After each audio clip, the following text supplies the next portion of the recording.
Let's talk about Border Patrol apprehensions between ports of entry at the southwest border of terrorists. And I have to say, it is pretty rich hearing the gentleman from Georgia express her concern about terrorism when she literally was selling defund the FBI t-shirts and hats on her website for $30 a piece.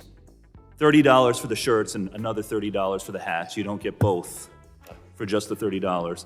The leading law enforcement agency tasked with combating terrorism in this country and keeping people safe, and she wants to defund it. So I am not going to take any lectures from her on securing this homeland from terror. And with that, I yield back. That isn't even the first time that Marjorie Taylor Greene's attempt to generate some sort of viral gotcha moment with an expert backfired in her face. Were you aware of this? Congresswoman, as I said, I haven't seen the photos that you're holding up before. Maybe, well, I posted them on my Twitter account. It's public. You know, maybe I don't you guys spend a lot of time on Twitter. Well, you know, oh, I'm sure you do, because the Department of Homeland Security, organized with other offices, has censored many Americans, including myself. I'm not part of the Department of Homeland Security. Yeah, see, Republicans love to talk about things like securing the border and backing the blue, supporting law enforcement, and then Speaker Mike Johnson comes out and announces that they're making major cuts to all of those different agencies. We also advanced, as you've seen the summary, cuts to some of the agencies that we believe are really overreaching and have been turned in some ways against the American people. We're going to cut 3% from DOJ, 7% from the ATF, 6% from the FBI, and 10% from the EPA, and that's just a start. We have a lot more priorities and things that we need to advance, but the reality is, as we all recognize, is that we have to grow the House majority, take back the Senate for the Republican Party, and win the White House. And I'm here to tell you the reason we're optimistic is we believe those things are going to happen in November. The issue here, fundamentally, is the inability of those in the MAGA world to see the disconnect between what they're being told by the people they love in politics and what those people are then actually doing. So you come out here, you say secure the border, you say back the blue, and then you actually defund it. You block the bill that would actually secure the border. The president actually just got off the phone with me right before the show, and he said he has spoken to you about this deal and that he is against it, and he urged you to be against this deal. He was President Trump was extremely adamant about that. Your reaction to that, given the fact that, look, he knows how to do this enforcement stuff. You don't need some new bill coming out of the Senate to get the border enforced. Yeah, President Trump is not wrong. He and I have been talking about this pretty frequently. I talked to him night before last about the same subject. We don't have the text of whatever the Senate has cooked up yet. We need to remember that a lot of these people have been trained to think that the government can't do anything right. Anything the government does is probably going to make things worse. So honestly, the government shouldn't accomplish much. And in the absence of that, well, what do you expect from your government leaders? Best case scenario, you just appreciate the things that the politicians you've been told to trust say.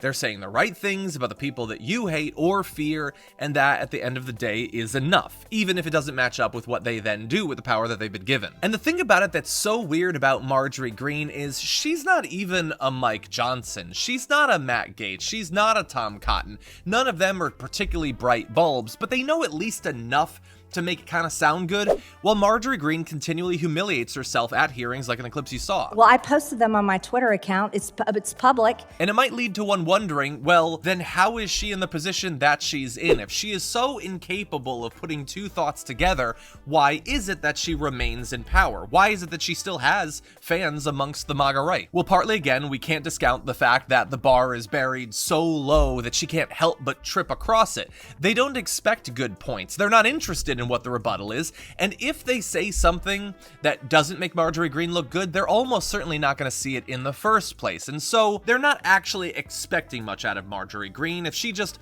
speaks in a really loud voice against someone that they don't trust, that's probably going to be good enough. We also have to bear in mind that the system is set up in a way that protects people like Marjorie Greene. She doesn't have to be skilled or intelligent or curious. She's protected by something more powerful than all of those things, and that is gerrymandering. Don't forget that Marjorie Greene comes from one of the reddest districts in the country. I think it's actually in the top 10, which means that as long as she is keeping the most radical people in the Republican base in that district happy, which she can, even with humiliating performances like that, she doesn't have anything to worry about. She's not going to be primaried successfully by another right-winger. They're not going to be any more skilled than her at giving the MAGA right the red meat that they want. And then it doesn't matter what Democrat ends up going up against her, because the district is so red that it could be Jesus running as a Democrat and the Republican is still going to win. And the truly difficult thing about doing something about gerrymandering, actually passing reforms, is the only politicians that are in a position to do that are the ones who got in under that system. Are they really going to be interested in reforming it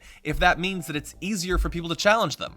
If their grasp on power becomes more tenuous as a result of the reforms that they could choose or not choose to pursue? At the end of the day, Marjorie Greene is just a symptom of the larger problem, which is gerrymandering and the variety of other ways that our system is so rigged to produce the outcomes that it has, that it gives us the candidates that it does. And we can look at Marjorie Greene and we can laugh at all of her clownish, inept, childish attempts to generate some sort of viral moment, and we should. I intend to.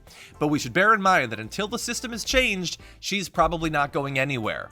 And there's every reason to believe that people who are as inept, so unqualified, have all of the horrendous mix of qualities that she has, are going to continue to fill seats in Congress. In the end, we may look back and think that Marjorie Taylor Greene isn't actually even the worst of them.